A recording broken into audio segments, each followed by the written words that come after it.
Buenas tardes, vamos a hablar de cáncer de próstata resistente a la castración, una etapa de la enfermedad que últimamente tiene un gran auge en cuanto a la investigación, al ser la etapa final en el cáncer de próstata y sobre todo donde hemos encontrado últimamente nuevos agentes y nuevas moléculas que han logrado demostrar beneficios en la sobrevida de los pacientes en la última etapa de la enfermedad.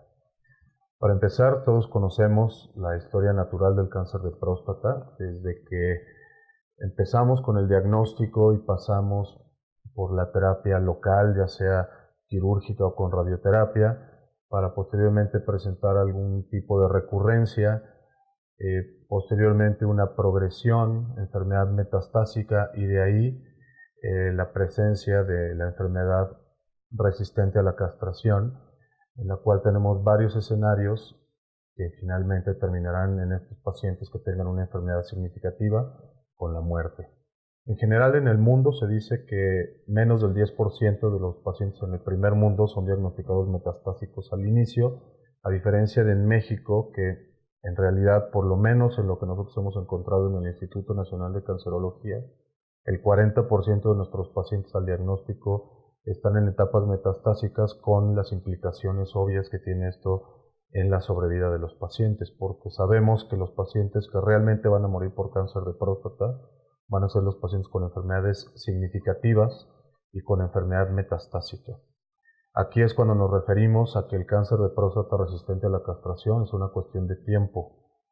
Normalmente los pacientes que se diagnostican metastásicos de inicio, el 85% de estos pacientes sí se van a morir por cáncer de próstata, a diferencia de los pacientes que tienen las enfermedades que llamamos no significativas.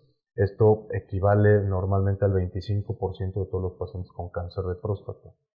De inicio sabemos que la base del tratamiento del paciente metastásico es el bloqueo androgénico y que el 90% de los pacientes van a ser sensibles al bloqueo androgénico, pero eventualmente todos estos pacientes se van a hacer resistentes a la castración y esto solo es cuestión de tiempo. ¿Cuánto tiempo? En promedio se dice que el paciente dura o mantiene la respuesta al bloqueo androgénico de 18 a 24 meses. Nosotros lo que hemos visto en el instituto es que un promedio de 22 meses el paciente responde al bloqueo androgénico antes de empezar a tener progresión bioquímica y hacerse resistente a la castración. Y ya que se hace resistente a la castración, lo que sabíamos anteriormente, por ahí de inicio de los años 2000, es que los pacientes vivían alrededor de 20 meses porque realmente no habíamos tenido un impacto real en la sobrevida global de los pacientes solo con el bloqueo androgénico. Todos conocemos a Charles Hawkins, que sus estudios le valieron el premio Nobel, sus estudios en cuanto a la manipulación hormonal en cáncer de próstata, y esto como la base del tratamiento del bloqueo androgénico. Sin embargo, durante 40 años no hemos tenido realmente o no tuvimos realmente impacto en la sobrevida global de los pacientes hasta el advenimiento de los nuevos agentes terapéuticos en la etapa de la resistencia a la castración. De manera que a pesar de nuestros esfuerzos, los pacientes eventualmente van a progresar y antes del docetaxel, lo que mencionamos anteriormente, el bloqueo androgénico no nos había demostrado un beneficio en sobrevida global, simplemente lográbamos retrasar progresión, ser paliativos y probablemente retrasar el inicio de algunos síntomas. En este cuadro podemos ver el advenimiento de muchos de los agentes nuevos, con las nuevas moléculas, desde la llegada de docetaxel hasta los nuevos antiandrógenos, segundas líneas con cabazitaxel, radiofármacos como radio 223, inmunoterapia con sipuleucel, todos estos con algunos beneficios en sobrevida ya demostrados en estudios fase 3. Los logros en sobrevida realmente son a raíz del mayor entendimiento de las alteraciones a nivel molecular de todas estas cuestiones involucradas en la progresión del cáncer de próstata, y aquí es donde han radicado los manejos actuales. Y para escoger el tipo de tratamiento que vamos a ofrecer, tenemos que hacer 3 preguntas básicas. ¿Qué pacientes se van a beneficiar del tratamiento en esta etapa de la enfermedad con los nuevos agentes? ¿Qué biomarcadores vamos a utilizar para detectar a estos pacientes y sobre todo la respuesta a estos nuevos tratamientos? ¿Y qué vamos a hacer cuando el paciente progrese a estos nuevos tratamientos y sobre todo la secuenciación? Estas son las preguntas que vamos a tratar de responder a lo largo de esta charla. Primero que nada, es importante conocer y entender los mecanismos de resistencia a la castración en el cáncer de próstata. Antes que nada, tenemos que decir, si vamos a hablar de resistencia a la castración, tenemos que hablar de castración. Y esto es bloqueo androgénico. ¿A qué nos referimos con bloqueo androgénico? Es disminución de los niveles de andrógeno, ya sea por inhibición de la unión del andrógeno con el receptor del andrógeno a cualquiera de los niveles. Y finalmente, todas las formas actuales de bloqueo hormonal funcionan reduciendo la habilidad de los andrógenos para activar el receptor de andrógenos, porque finalmente en la próstata en general, ya sea sana o con cáncer, todo tiene que ver con el receptor androgénico. Aquí podemos ver que el desarrollo de una próstata normal o con cáncer de próstata depende del receptor androgénico, ya que dentro de la fisiopatología del cáncer de próstata, lo que vemos es que la dihidrotestosterona se va a unir al receptor androgénico en el citoplasma y este va a entrar al núcleo y se va a disociar para llevar a cabo tareas de transcripción y generar algunas activaciones de algunos receptores. Pero aquí la pregunta importante es si el bloqueo androgénico impide que el receptor androgénico se active, ¿cómo es posible que las células puedan sobrevivir a la supresión hormonal?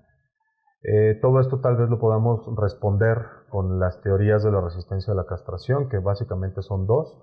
La primera es la teoría de la selección clonal, donde hay una selección de células andrógeno independientes preexistentes al momento de la deprivación androgénica. En teoría hay un porcentaje de células que no responden a andrógenos desde el principio y otro porcentaje que sí van a responder. La segunda teoría es la de adaptación tumoral, que estas son mutaciones en el receptor de andrógenos y coactivadores o algunas regulaciones de genes involucrados con la supervivencia celular.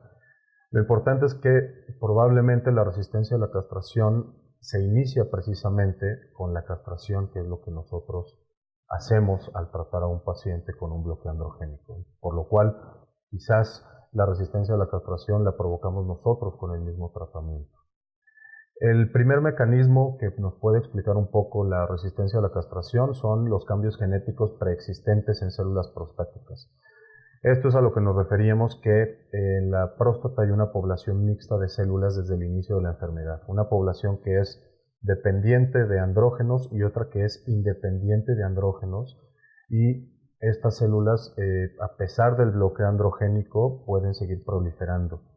Otra cuestión es que puede haber una diferenciación neuroendocrina en las células prostáticas. En el 40 o hasta en el 100% de los pacientes hay un cambio o hay una población, un porcentaje de células que tienen una diferenciación neuroendocrina y que difícilmente van a responder. Otro de los mecanismos es los oncogenes y la inhibición de la apoptosis. Esto quiere decir que hay una activación de oncogenes y al mismo tiempo hay una inactivación de genes supresores tumorales y una desregulación de estos genes, por lo cual los genes de la apoptosis se suprimen y también se suprimen los genes supresores tumorales, de manera que estamos generando una supervivencia celular. Otro de los mecanismos es la activación del receptor androgénico independiente del ligando. Esto es lo que llamamos que el receptor androgénico se vuelve promiscuo, por decirlo de alguna manera. Las mutaciones del gen del receptor androgénico aumenta el número de ligandos que pueden activar el receptor. Sabemos que el receptor se va a activar por andrógenos, pero al volverse promiscuo este receptor androgénico se puede llegar a activar por algunos otros factores de crecimiento de muchos tipos o incluso por otros esteroides, y esto genere la producción de andrógenos intrínsecos dentro de la célula tumoral. Otro de los mecanismos es la hipersensibilidad del receptor androgénico, o lo que también se llama amplificación del receptor androgénico, que esto se puede presentar en 1/3 de los casos. Esta cuestión es que la amplificación del receptor genera mayor expresión y mayor activación, incluso con niveles mínimos de andrógenos, por lo cual pueden aumentar los andrógenos intraprostáticos por aumento en los niveles de dihidrotestosterona. De manera que la célula neoplásica de alguna manera aprende a producir sus propios andrógenos. El último de los mecanismos es la mutación de los receptores androgénicos, que se han descrito algunas mutaciones con cambios funcionales en el receptor androgénico. Normalmente la incidencia de estas mutaciones aumenta con la etapa de la enfermedad. A etapas más avanzadas podemos observar más mutaciones del receptor androgénico y normalmente estas mutaciones, y ya se han descrito algunas variantes del receptor androgénico, están implicadas en la resistencia a los andrógenos. Nosotros, al disminuir los niveles de testosterona por el bloqueo androgénico, se pueden dar varios mecanismos compensatorios que van a generar la resistencia a la castración. Uno, puede aumentar la producción adrenal de testosterona. Número dos, puede haber una producción intratumoral de testosterona. El receptor androgénico se amplifica, como mencionamos anteriormente, y también se sobreexpresa para poderse activar con cantidades menores o con cantidades mínimas de testosterona. Este receptor androgénico también se puede volver promiscuo y poderse activar con algunos otros precursores, no necesariamente andrógenos o no necesariamente testosterona. Y finalmente, las mutaciones del receptor androgénico pueden generar cambios funcionales en el receptor que nos puedan explicar algunas de las resistencias a los nuevos antiandrógenos. Tenemos que definir el cáncer de próstata resistente a la castración, y para definir esto necesitamos tres criterios. Número uno, el paciente tiene que estar castrado, y esto implica que los niveles de testosterona tienen que estar por debajo de 50 nanogramos. Número dos, el criterio bioquímico, que son las elevaciones consecutivas del antígeno prostático, que aquí nos referimos a 3 elevaciones consecutivas con al menos una semana de separación, resultando en 2 incrementos del 50% por encima del nadir, y sobre todo que el antígeno tiene que estar por encima de 2 nanogramos. Y el tercer criterio es el criterio radiológico, que tenemos que documentar que haya progresión radiológica por estudios de imagen, y esto es que aparezcan 2 o más lesiones nuevas en un gamagrama óseo, o el incremento en el tamaño o en el número de lesiones en tejidos blandos, utilizando los criterios de RECIST, considerando las lesiones viscerales. Hay varios perfiles de pacientes con cáncer de próstata resistente a la castración. Diferentes asociaciones han definido varios perfiles clínicos de pacientes con resistencia a la castración. Las guías americanas o la Asociación Americana nos describe 6 perfiles de pacientes con resistencia a la castración, que a mí en lo personal me parece muy complicado, y creo yo que podríamos definirlo de esta manera, siendo menos heterogéneos, y podríamos simplificar en 3 tipos de pacientes. El primero son los pacientes no metastásicos o pacientes asintomáticos que solo tengan progresión bioquímica por elevación del antígeno. El segundo perfil de pacientes es el paciente metastásico que estén asintomáticos u oligosintomáticos. Y el tercer grupo es el paciente que tiene alta carga tumoral y que están muy sintomáticos. Creo que con esos 3 perfiles de pacientes podemos dirigir o escoger el tipo de tratamiento que vamos a utilizar. Para entender toda esta evolución dentro del cáncer de próstata resistente a la castración y sobre todo los manejos en ellos, tenemos que evaluar los estudios que se han realizado a partir por ahí del 2004, que ha habido una avalancha de estudios nuevos que han demostrado beneficio en la sobrevida. Estudios desde con quimioterapia, primera, segunda línea, los nuevos antiandrógenos. Estos cuadros que vemos aquí son todos los estudios y los vamos a ir revisando cada uno de ellos, y los acomodé de manera cronológica en cuanto al tiempo en el que fueron apareciendo los resultados y las publicaciones de estos estudios.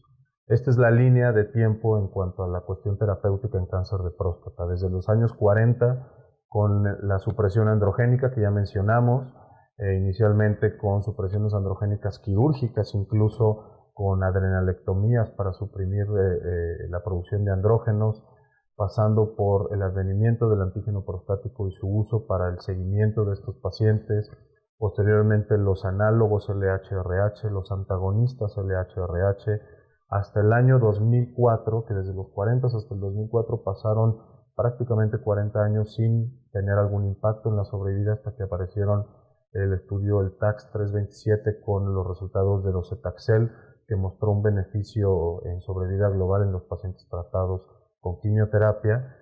Posteriormente, segundas líneas de quimioterapia, posteriormente apareció inmunoterapia, abiraterona, enzalutamida, y de ahí toda la avalancha de estudios que tenemos hasta la actualidad y de moléculas que han demostrado beneficio en sobrevida. Si revisamos las guías de manejo, tendríamos que también, dentro del perfil de pacientes, dividirlo entre el paciente resistente a la castración no metastásico y el metastásico. Primero vamos a hablar un poco del paciente con cáncer de próstata resistente a la castración M0, que realmente tendríamos que decir que es un diagnóstico de exclusión. Normalmente es un paciente que progresa posterior a un tratamiento de intención curativa, que tiene recurrencia bioquímica y posteriormente una progresión bioquímica y que no logramos documentar enfermedad metastásica en estudios de extensión. Este nicho de pacientes normalmente hubo muchos años que estuvo como en el limbo, no sabíamos realmente qué hacerles, desde que los observábamos, utilizamos terapias o tratamientos hormonales de segunda línea, lo que se llaman drogas vintage, que creo que en nuestro medio seguimos utilizando porque no tenemos muchas otras opciones, hasta la aparición de tratamientos nuevos como apalutamida, que ya está aprobado para esta etapa de la enfermedad. Primero me gustaría recordar la respuesta a las segundas líneas hormonales, que seguramente muchos de nosotros hemos utilizado tratamientos con ketoconazol, con estramusquina, con estrógenos como el dietilestilbestrol, y sabemos que todos ellos tienen una respuesta documentada y que va a ser una respuesta temporal. Sin embargo, no hemos logrado demostrar que haya un beneficio en la sobrevida en los tratamientos de segundas líneas o las manipulaciones secundarias hormonales, aunque desgraciadamente en nuestro medio tenemos que seguir utilizando este tipo de medicamentos en un cierto grupo de pacientes que no tienen acceso a las nuevas moléculas que resultan muy costosas. Este es el estudio Spartan, que salió publicado el año pasado, que es el estudio con apalutamida, que es un inhibidor competitivo del receptor androgénico que ha demostrado eficacia en el escenario del paciente con cáncer de próstata resistente a la castración, que no tiene metástasis, pero que tiene un alto riesgo de progresión. Este fue un estudio fase 3, doble ciego, más de 1.200 pacientes con cáncer de próstata resistente a la castración M0. Se comparó el dar tratamiento con apalutamida versus placebo con el objetivo de demostrar el periodo libre de progresión a enfermedad metastásica. Lo que se demostró es que los pacientes llevados a tratamiento con apalutamida tuvieron un periodo libre de metástasis de más de 40 meses comparado con placebo, que solo fue de 16 meses, y un mayor periodo libre de enfermedad sintomática. Los pacientes tratados con apalutamida tardaron más tiempo en tener síntomas asociados a la enfermedad metastásica. De manera que si revisamos las guías actuales de manejo, apalutamida ya aparece como una opción de manejo en el paciente resistente a la castración M0. El segundo escenario es el paciente, y sobre todo el escenario más común de resistencia a la castración, es el paciente metastásico, donde si revisamos las guías de manejo podemos ver que en primera línea tenemos muchas opciones de tratamiento. Tenemos abiraterona, docetaxel, enzalutamida, radio 223, algunas maniobras hormonales.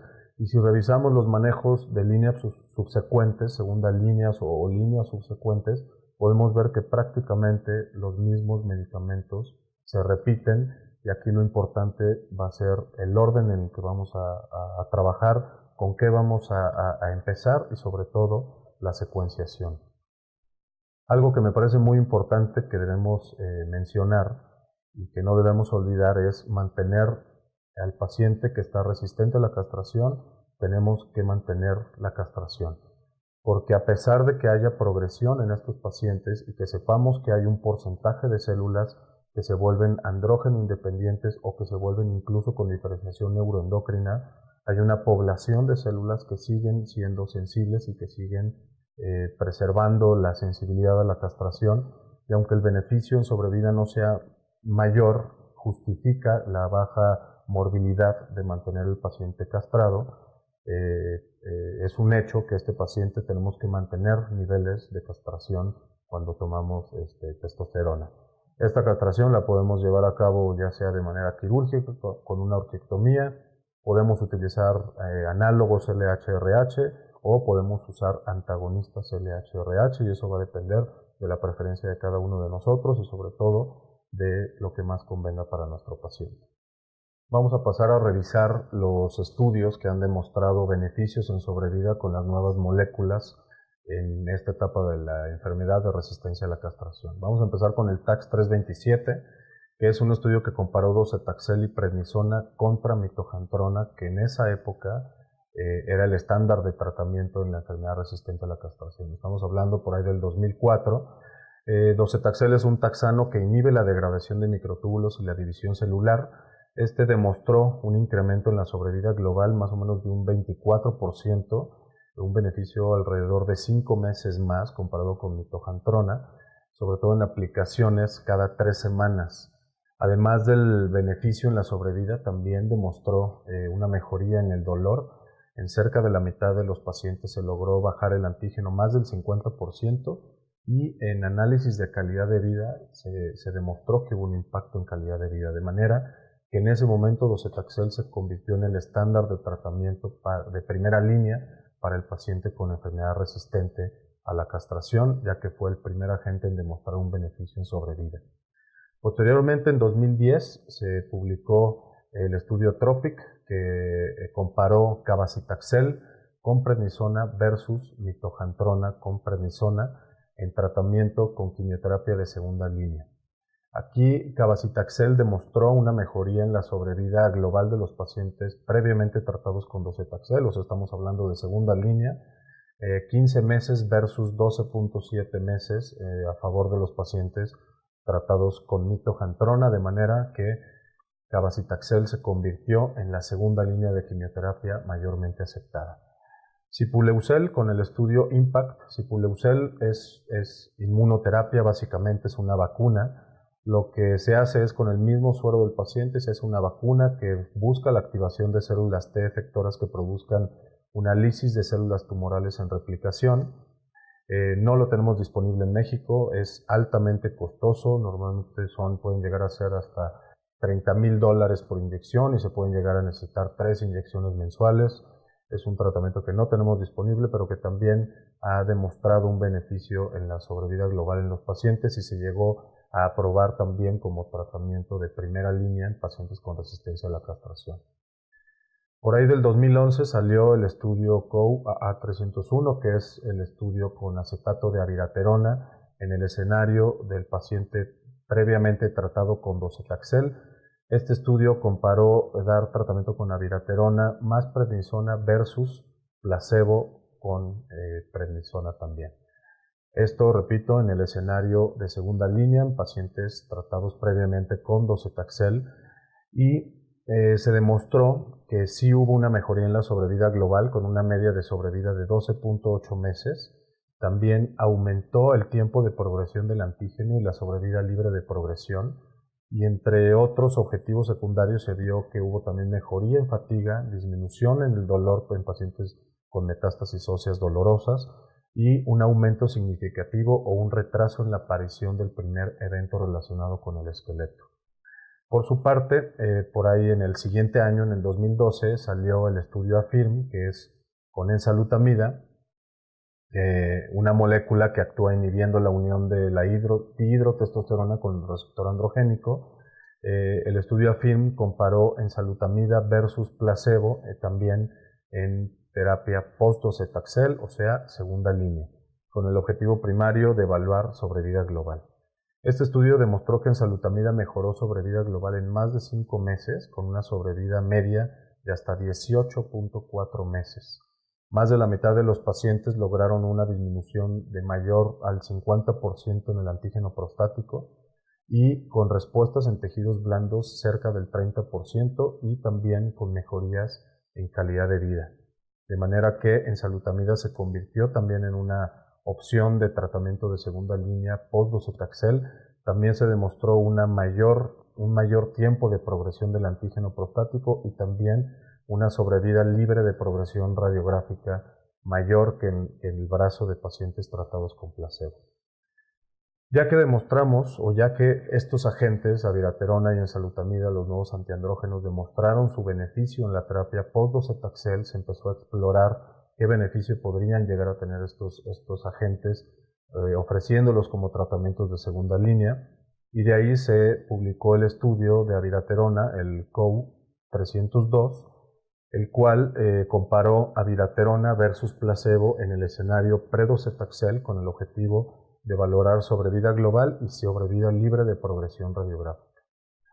Lo que se vio inicialmente en los primeros análisis, por ahí de 22 meses, se demostró una tendencia hacia la mejoría en la sobrevida global, aunque inicialmente no fue estadísticamente significativa. Sin embargo, la sobrevida libre de progresión radiográfica sí fue clínicamente significativa, de hasta el doble de tiempo de retraso en la progresión radiográfica. También se pudo demostrar un retraso en el inicio de quimioterapia de hasta 25 meses, un menor uso de opioides por mejoría en cuestión sintomática del dolor y menor progresión del antígeno prostático. Estos pacientes mantuvieron más tiempo el antígeno prostático bien controlado. Y lo que mencionábamos inicialmente, el beneficio en sobrevida global en los análisis iniciales por ahí de los 20-22 meses no fueron clínicamente significativos. Sin embargo, en el seguimiento con el tiempo y en análisis mayores a 30 meses se demostró el beneficio en sobrevida global que ya fue estadísticamente significativo. Posteriormente, por ahí del 2013, salió el estudio ALSIMCA, que nos habla de radio 223. Radio 223 es un radiofármaco alfa emisor, calcio mimético, el cual se pega directamente a las lesiones metastásicas y directamente o dirigido hacia el paciente con enfermedad metastásica ósea, sobre todo enfermedad sintomática. El estudio ALSIMCA comparó radio 223 versus placebo en pacientes con metástasis óseas sintomáticas y en pacientes previamente tratados, ya sea con docetaxel o con alguna otra línea de tratamiento. El objetivo primario de este estudio con radio 223 fue evaluar sobrevida global. El beneficio en sobrevida global se demostró que fue un poco más de 3 meses, disminuyendo el riesgo de muerte en un 30%, pero también se demostró que se puede retrasar el primer evento relacionado al esqueleto, y algo muy importante es que se logró mejoría sintomática en los pacientes con metástasis óseas, de manera que fue aprobado para pacientes con enfermedad resistente a la castración, con metástasis óseas, en ausencia de metástasis viscerales y sobre todo en pacientes sintomáticos, aunque actualmente la indicación se ha ampliado un poco hacia pacientes con enfermedad no necesariamente tan sintomática y que no sean lesiones tan extensas, incluso que pudiera ya utilizarse como tratamiento de primera línea, no esperándonos a utilizarlo como una segunda o tercera línea, como anteriormente lo utilizábamos en pacientes que tenían enfermedades mucho más avanzadas. El estudio PREVAIL, que es enzalutamida en el escenario pre-docetaxel, así como ya se intentó con abiraterona en el escenario de primera línea, enzalutamida también publicó por su parte su trabajo, que fue el PREVAIL, que se publicó en 2014.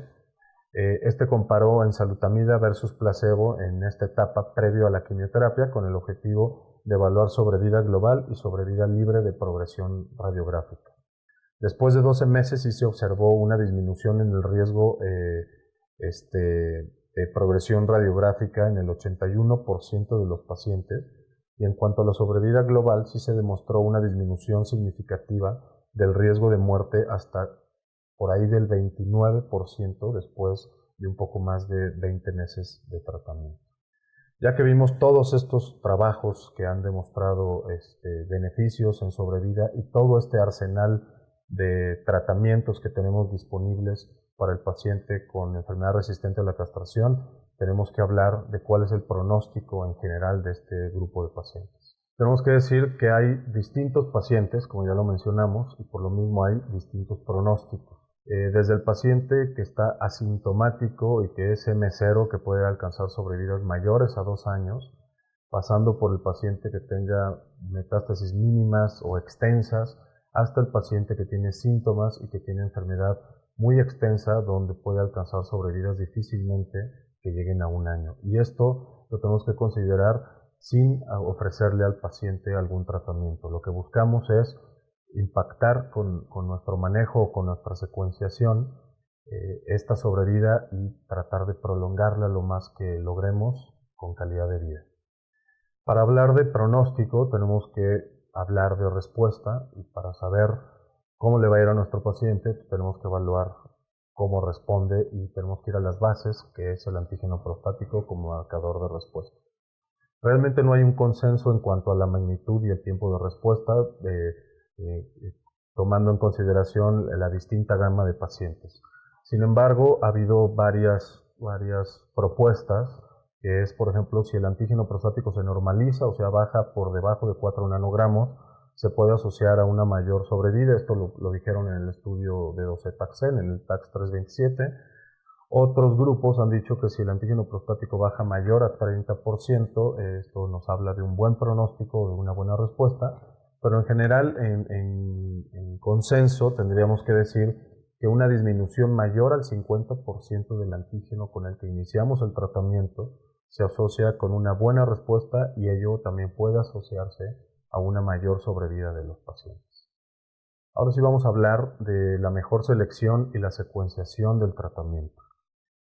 Vemos que tenemos una gran gama de opciones terapéuticas en primera y segunda línea, muchas de ellas se repiten y tenemos que decidir con cuál vamos a empezar.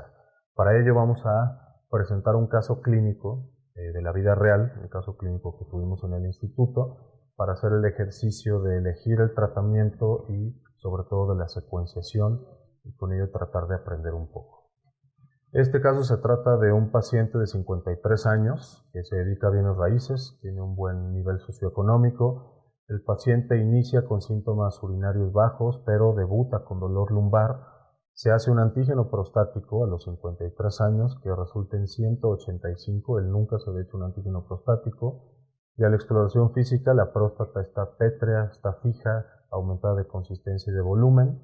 Obviamente se realiza una biopsia de próstata que reporta un cáncer de próstata, un Gleason 4+5 en 6 cilindros, 60% del tejido analizado, asociado a invasión perineural. Realizamos estudios de extensión, el gamagrama óseo es positivo en múltiples zonas, marcó positivo, no se ve del todo bien en esta imagen, pero marcó en cráneo, en los hombros, en los húmeros, en varios arcos costales, múltiples vértebras torácicas y lumbares, en los huesos de la pelvis y en ambos fémures, por lo que hablamos de una enfermedad metastásica de alto volumen. Le hacemos una tomografía que muestra adenopatías pélvicas y retroperitoneales hasta nivel paraórtico, de manera que no detectamos enfermedad visceral. Aquí nos tenemos que detener. Resumiendo, un paciente joven, 56 años, antígeno inicial de 185, un Gleason 9 y con metástasis de alto volumen. Tenemos diferentes opciones terapéuticas para empezar con el tratamiento de este paciente. Ofrecerle solo un bloqueo androgénico, radioterapia, ya sea radioterapia a nivel local o radioterapia de manera paliativa a las lesiones metastásicas, iniciar con quimioterapia o considerar el tratamiento quimio-hormonal, que actualmente ya se considera también un estándar de inicio de tratamiento de los pacientes con enfermedad metastásica. En el caso de nuestro paciente, considerando que es un paciente joven con una enfermedad agresiva, poco diferenciada y con metástasis de alto volumen, se decidió ofrecerle un bloqueo androgénico con un análogo LHRH trimestral, pero asociado a tratamiento con docetaxel cada 3 semanas, planeando de inicio 6 ciclos de tratamiento. La respuesta del paciente inicialmente fue muy buena, de 185 de antígeno inicial, a los 3 meses el paciente estaba en 0.9, tuvo una respuesta inicial muy buena, más o menos por 6 meses, pero después de los 4 o 5 meses el paciente empezó a elevar antígeno, a los 6 meses ya tenía 4.7 de antígeno, a los 7 meses tuvo 16 de antígeno con un periodo de duplicación muy rápido, tuvo una progresión bioquímica, el paciente empezó a tener dolor óseo, para los 9 meses ya tenía 27 de antígeno, siempre con testosterona en niveles de castración.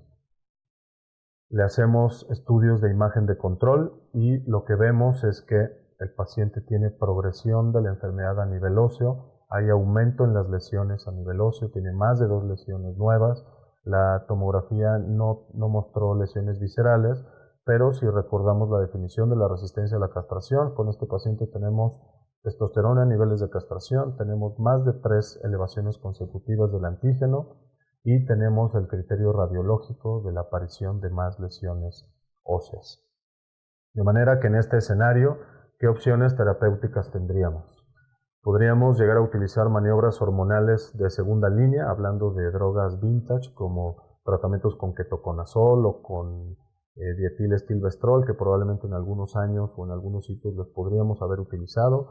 La opción de seguir o insistir con más ciclos de docetaxel, cambiar a una segunda línea de quimioterapia con cabazitaxel, pasar o ofrecer tratamientos con antiandrógenos como abiraterona o enzalutamida, o ofrecerle de primera línea tratamientos con radio 223. Aquí estamos hablando más o menos, este paciente fue tratado por ahí del 2015, teníamos todas estas opciones disponibles, de manera que se vuelve una cuestión importante el tomar la decisión de cuál va a ser la secuencia de tratamiento o con qué medicamento vamos a empezar, considerando que acabamos de catalogar a nuestro paciente como un resistente a la castración, metastásico de alto volumen y sintomático. De manera que, ¿cuál es la mejor secuencia de tratamiento? Realmente, si revisamos, la mayor parte de los estudios nos dicen que no hay una secuencia universal de tratamiento, no hay una estrategia definitiva respecto a la elección del tratamiento, ni qué familia de drogas o cuáles son primero, si primero quimioterapia o primero antiandrógenos. No se puede hacer una recomendación clara para el medicamento más efectivo para el tratamiento de segunda línea. Aquí lo que tenemos que considerar va a ser con qué empezamos y cuál es el que nos conviene o cuál fue la respuesta al primer tratamiento. La recomendación realmente es que hagamos estrategias individualizadas y esta individualización la hagamos de acuerdo a las respuestas iniciales y sobre todo a algunos consejos. Por ejemplo, aquí en esta tabla podemos ver las diferencias en poblaciones o en los tratamientos de primera línea. Si vemos en tratamientos con docetaxel, en el estudio TAX 327, había pacientes con tumores de alto grado, había pacientes con enfermedad visceral, había pacientes sintomáticos y también había pacientes asintomáticos. O sea, prácticamente cualquier paciente podría ser candidato a tratamiento con docetaxel. El COU 302 con abiraterona, hablando en primera línea, aquí sí había pacientes con tumores de alto grado y también había pacientes asintomáticos. No había pacientes con enfermedad visceral y tampoco había pacientes sintomáticos, considerando que nuestro paciente sí estaba sintomático. En el estudio PREVAIL con enzalutamida había pacientes de alto grado, había pacientes con enfermedad visceral, que incluso enzalutamida demostró respuesta en pacientes con enfermedad visceral y está aprobado para pacientes que tienen documentada enfermedad visceral, y también pacientes asintomáticos en primera línea. Y el estudio con radio 223 básicamente tenía tumores de alto grado, tumores con síntomas, con enfermedad ósea, normalmente sintomática, y muchos de ellos en líneas subsecuentes, aunque también ya está aprobado en primera línea.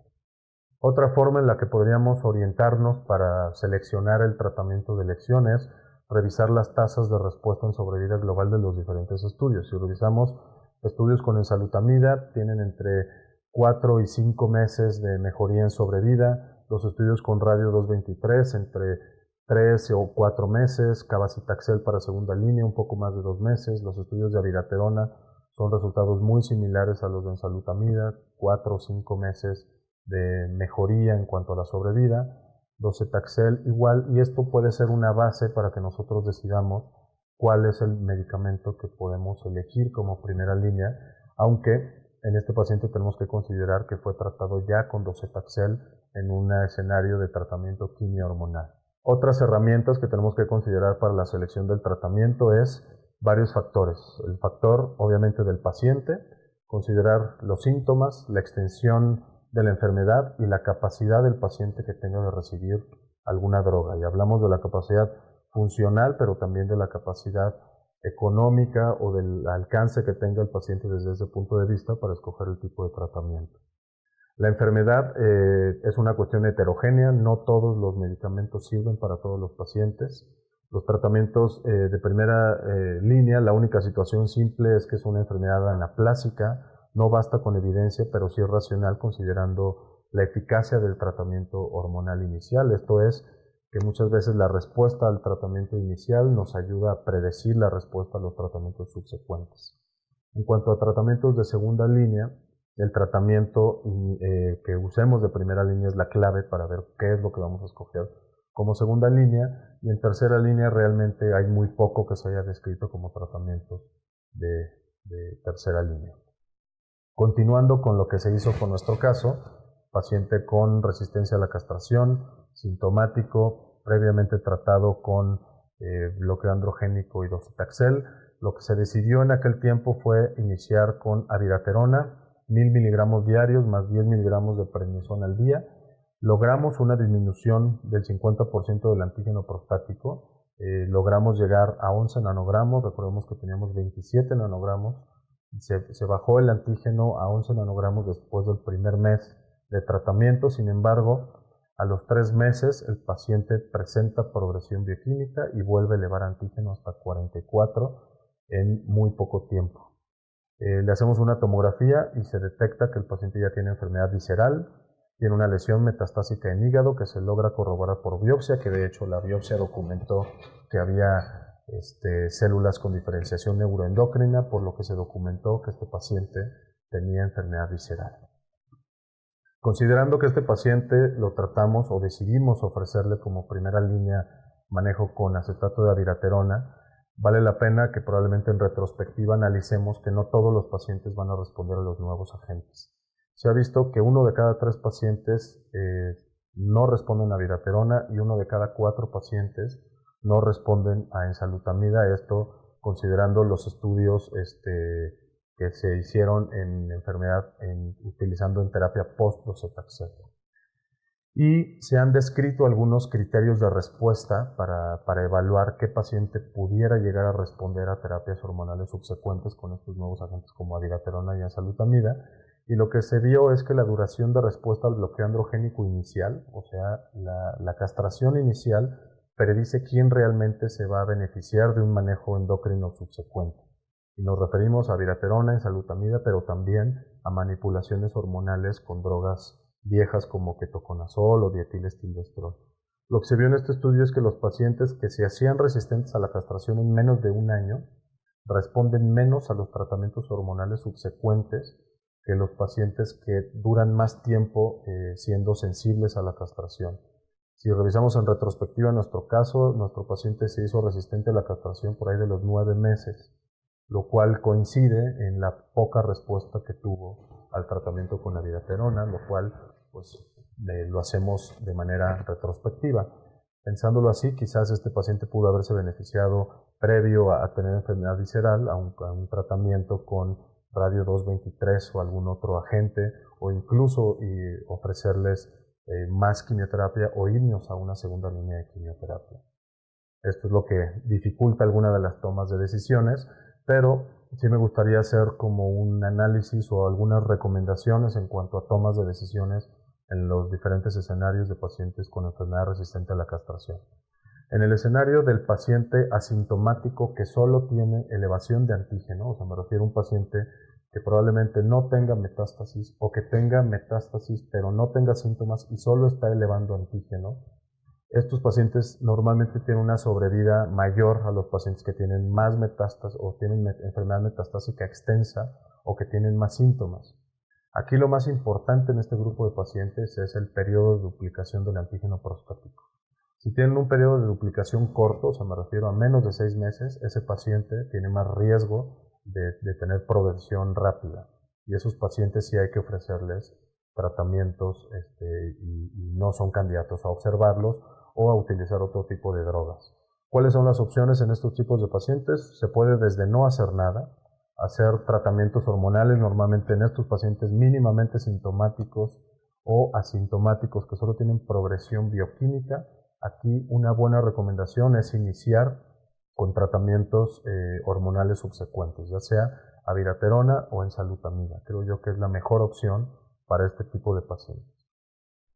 El otro escenario, que es el paciente que tenga una enfermedad mucho más extensa, como el que presentamos hace rato, o que tengan síntomas o que tengan riesgo de desarrollar síntomas rápidamente. Esos pacientes van a ser los que tengan respuesta muy corta al bloqueo androgénico o que se hagan resistentes a la castración rápido, o sea, en menos de un año, pacientes que tengan enfermedad indiferenciada con Gleason arriba de 8, que tengan un periodo de duplicación del antígeno prostático menor a 6 meses, con enfermedad visceral o que progresan después de docetaxel. Estos pacientes probablemente no se van a beneficiar de terapias hormonales subsecuentes, como por ejemplo abiraterona o enzalutamida. Probablemente la mejor opción para estos pacientes que progresan rápidamente o que tienen una enfermedad muy extensa o enfermedad visceral, probablemente la mejor opción en ellos sea quimioterapia. Si empezamos con docetaxel, pasar a una segunda línea con cabazitaxel. Finalmente, a pesar de todas estas recomendaciones, nos quedan muchas preguntas en cáncer de próstata resistente a la castración que seguramente se irán resolviendo con el paso del tiempo, y sobre todo cuáles son los factores pronósticos reales en este grupo de pacientes, cuál va a ser el papel de las drogas viejas, sobre todo en nuestro medio, en un país que está en vías del desarrollo y que probablemente no todos los pacientes tienen acceso a las nuevas moléculas de las que hemos hablado, cuáles son los factores de respuesta terapéutica, cuál va a ser la mejor manera de monitorizar a nuestros pacientes, nuevas asociaciones terapéuticas, el asociar abiraterona con enzalutamida o docetaxel con alguno de los antiandrógenos. Todas estas asociaciones van a surgir las respuestas un poco más adelante. Los nuevos marcadores tumorales, inicialmente de pronóstico y también de respuesta, cómo establecer una secuencia terapéutica y sobre todo cómo secuenciamos posterior a un paciente que iniciamos con bloqueo quimio-hormonal o que utilizamos bloqueo androgénico con abiraterona, cuál será la mejor secuencia posterior. Pero para terminar me gustaría dar el punto clave, sobre todo para nosotros como urólogos. Tenemos que retomar esta etapa de la enfermedad que la hemos dejado de lado y la hemos dejado totalmente en manos del oncólogo médico. Creo que tenemos que volver a tomar esta etapa de la enfermedad y todo tiene que ver con el conocimiento de los mecanismos de la resistencia a la castración y de las nuevas moléculas para que podamos funcionar como un orquestador donde todas las especialidades tienen algo que aportar. Esta es una etapa de la enfermedad donde el enfoque multidisciplinario es la clave del tratamiento para tener mejores resultados. Tenemos que trabajar en conjunto con el oncólogo médico, con el radiooncólogo, con el médico nuclear, con el médico de cuidados paliativos. Hay todo un equipo multidisciplinario que va a ser indispensable para la mejor respuesta de nuestro paciente y sobre todo el tiempo oportuno de referencia a las diferentes especialidades. Muchas gracias.